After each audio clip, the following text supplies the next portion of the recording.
আরে আকিব ভাই কি করছেন? আরে ইমাম সাহেব, আপনি হাত টান মারলেন কেন? এখনই তো মুখ কেটে দিত। আরে ইমাম সাহেব কি হয়েছে? আপনি এমন করছেন কেন? আকিব ভাই, মাশাআল্লাহ, আল্লাহ আপনার মুখে অনেক সুন্দর দাড়ি দিয়েছে, আপনি এই দাড়িটা কেটে ফেলছেন কেন? বুঝলাম না ইমাম সাহেব, আমার দাড়ি আমি কাটবো কি রাখবো সেটা কি আপনাকে বলতে হবে? তার দাড়ি সে কাটছে, আর এটা আমার পেশা। আপনি আপনার কাজে যান তো। এই ভাই, আপনি দাঁড়িয়ে আছেন কেন? দাড়ি কাটেন। ভাই দেখি। আরে ভাই, কি বিষয়টা কি হয়েছেটা কি আমার একটু বলেন দিন। আচ্ছা ইমাম সাহেব শোনেন, আমি একদিন ধান কাটছিলাম, তারপর তুমি রোজ বিকালে আমার বাগানে ফুল নেই। এখানে সবদুলির জমিটা যে কইন রে? জানি না তুমি ফুল নাই আমাকেই বেশি ভালোবাসতে। এই, এখানে সবদুলির জমি ব্যবসা কইনটা জানিস নাকি? আরে আরিফ বন্ধু, তুই? কিরে তুই কিটা? আরে বন্ধু, তুই আমার চিনতে পারছিস নে? আমি তোর বন্ধু আকিব।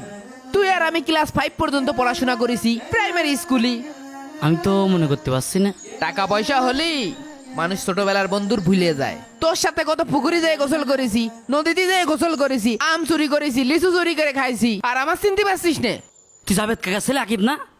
এতক্ষণ পরে চিনতে পারলি? কি রে মামা, তুই তো এখন আগের মতো খেয়াতি রয়ে গেছিস। আমার দেখেছিস আমি ইচ্ছা করলি যখন তখন এনি টাইম যে কোনো দেশে যেতে পারি। কিছুদিন আগেও দুবাই থেকে ঘুরে আসলাম। এই দেখ, বাংলাদেশে এসে অ্যাসিস্ট্যান্ট নিয়েছি। যাই হোক, এখানে সবদুল কাকার এক দাগে 3 বিঘা জমি আছে, সেটা কথাই বলতে পারিস? হা হা হা, এই যে এই জমির পরেই এক দাগে 3 বিঘা দেখতে পাচ্ছিস, ওই পর্যন্ত জমি বিক্রি করবে। হ্যাঁ, ওটাই আমি কিনতে এসেছি। তাই নাকি? হ্যাঁ, এখন আমার কাছে 40-50 লাখ টাকা কোনো বিষয়ই না। জি ভাই, প্রতি মাসে আমার বেতনই দেয় 25,000 টাকা। 25,000 টাকা বেতন? হ্যাঁ হ্যাঁ। তাহলে তো আমার বিদেশ যেতে হবে। বিদেশ গেলেই লাখ লাখ টাকা ইনকাম করতে পারবো। বন্ধু, আমার একটু বিদেশ যাওয়ার লাইন করে দাও। এসব বিদেশ জাতি 12-13 লাখ টাকা লাগে। তোর কি সেই টাকা আছে? তুই তো আমার বন্ধু, আমার একটা ব্যবস্থা করে দে। আমার বাপের 3 বিঘে জমি আছে, সব বিক্রি করে দেবো, তাও একটু বিদেশ যাওয়ার ব্যবস্থা করে দে বন্ধু। তোদের মতো মিডিল ক্লাস ফ্যামিলির জন্য যে কি করি কি আর বলবো। কিছুদিন আগেও একজনকে ফ্রান্স পাঠিয়েছি, তার আগে ইটালি পাঠিয়েছি, আর দুবাই মালয়েশিয়া তো আমার মামু বাড়ির মতো। তুই তাহলে বিদেশ যাবি? হ, যাবো। তুই তাহলে একটা কাজ কর, তুই ফ্রান্স যা। ফ্রান্স গেলে প্রতি মাসে 1-1.5 লাখ টাকা ইনকাম করতে পারবি। কি 1-1.5 লাখ ইনকাম?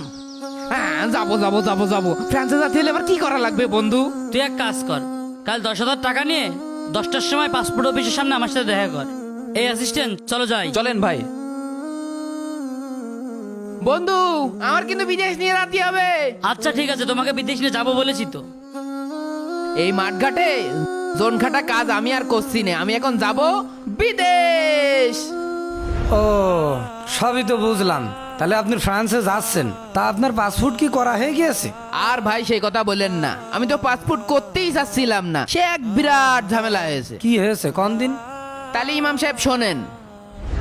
দেখেছিস ভিতরে আমার কত চেনা পরিচিত, সবাই কেমন ভাই ভাই করছিল। তাই তো দেখলাম। এক কাজ কর, এখন 1500 টাকা দিয়ে যা।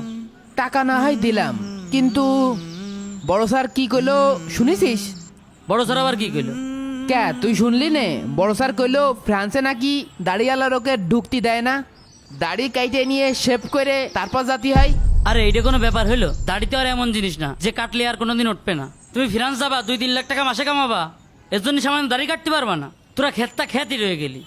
বন্ধু তুই যাই কোস, আমি এই দাড়ি কাটবো না বন্ধু। দাড়ি কাটা বাদে কোনো লাইন হবে না নে?